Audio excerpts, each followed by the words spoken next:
हिंदुओं की बात करने और हिंदुओं को एक करने के लिए बागेश्वर धाम पीठाधीश्वर धीरेन्द्र कृष्ण शास्त्री 160 किलोमीटर लंबी सनातन हिंदू एकता पदयात्रा निकाल रहे हैं। यात्रा को लेकर मध्य प्रदेश के छतरपुर में बागेश्वर सरकार के हजारों लोग भक्त जो है वो इकट्ठा हो रहे हैं। बागेश्वर सरकार की यात्रा बागेश्वर धाम से शुरू होकर ओरछा तक जाएगी। 21 से 29 नवंबर तक चलने वाली इस यात्रा के दौरान धीरेन्द्र शास्त्री हिंदुओं को जात पात से ऊपर उठकर एकता का संदेश देंगे।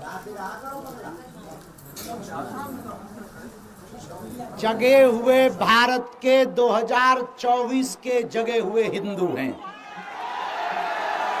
अब वो हिंदू नहीं बचे हैं कि तुम हमें थप्पड़ मारोगे और ये हिंदू भाग जाएंगे। ये वो हिंदू हैं कि छेड़ोगे तो छोड़ेंगे नहीं।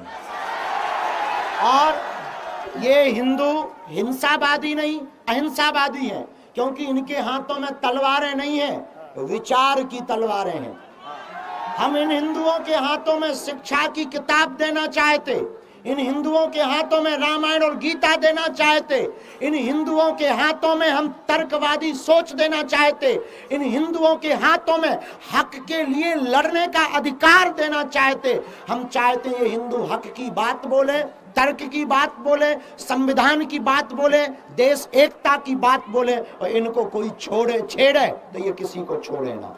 आपको लग रहा है, आप कह रहे हैं करो या मरो की भारी है, भारत पर संकट भारी है, क्या संकट दिखाई दे रहा है? इससे बड़ा क्या संकट हो सकता है कि हमारे ही देश में रहकर हमारे ही मंदिरों पर कब्जे हुए। राम के राज्य में राम का खाते हैं, फिर भी राम के होने का सबूत मांगा। अपने ही राम जो जिन राम को मानने के लिए हमारे दादा परदादा सबरी ने बेर खवाए, निषाद राज ने मित्रता की, वाल्मीकि ने रामायण लिखी, तुलसीदास ने रामायण लिखी, हनुमान जी ने चित्रकूट के घाट पर भई संतन की भीड़, तुलसीदास चंदन घसे तिलक करें रघुवीर। इतने के बावजूद भी इस देश में हमें अपने राम मंदिर के लिए 500 सालों तक लड़ना पड़ा। जहां शंकर जी बैठे हैं, इनके बाबर आए, बाबर के जमाने में और अकबर के जमाने में इन लोगों ने काशी विश्वनाथ में मंदिर को भी मस्जिद बता दिया। भगवान कृष्ण जहां प्रकट हुए वहां मस्जिदें बना दी। इन्होंने जगह जगह पर देश पर हक जताया। इसलिए हमें लगा इससे ज्यादा कोई नहीं सोया हिंदू समाज से। ये करो या मरो की बारी है, भारत पर संकट भारी है। कल के दिन ये बागेश्वर धाम में बना देंगे मजार, हम तो मर ही जाएंगे। इसलिए हमने हिंदुओं को एक होने के लिए, जात पात को मिटाने के लिए प्रण ठाना है। अब किसी का पेट खराब है तो गोली खा ले। आचार्य धीरेन्द्र कृष्ण शास्त्री हिंदुओं को जगा रहे हैं, लेकिन जो विरोधी है वो ये कह रहे हैं बाबा की दरअसल पार्टी कौन सी है? बाबा की पार्टी है बजरंगबली की।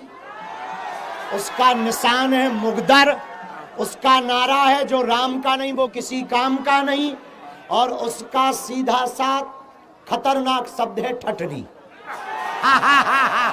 इस नारे के सहारे आप हिंदुओं को जोड़ने की पार्टी बना रहे हैं एक तरीके से। कोई पार्टी नहीं बनाना है, ना हमें राजनीति में जाना है, और राजनीति में जाकर हम करेंगे भी क्या? हनुमान जी के चरणों में ही प्रण लिया, यही जीवन बताना। हिंदुओं के लिए जी रहे, इनके लिए ही मर जाएंगे। एक सवाल और आता है। एक सवाल ये आता है कि बात चल रही है मंदिरों में जो अभी पुजारी, क्योंकि आपने कहा है जात पात कोई नहीं। कल इस यात्रा को सफल कराओ। हर हाल में हमें जात पात को मिटाना है, हर हाल में हिंदुओं को जगाना है, हर हाल में सामाजिक समरसता लाना है। दलित पुजारी होना चाहिए, एक बड़ा विमर्श है। और आप मन से नहीं है। हम कौन होते हैं? हमारे शंकराचार्य, हम तो जात पात को एक करने निकल रहे। शंकराचार्य मंडलेश्वर इस देश के प्रबुद्ध लोग हैं, वो निर्णय लेंगे।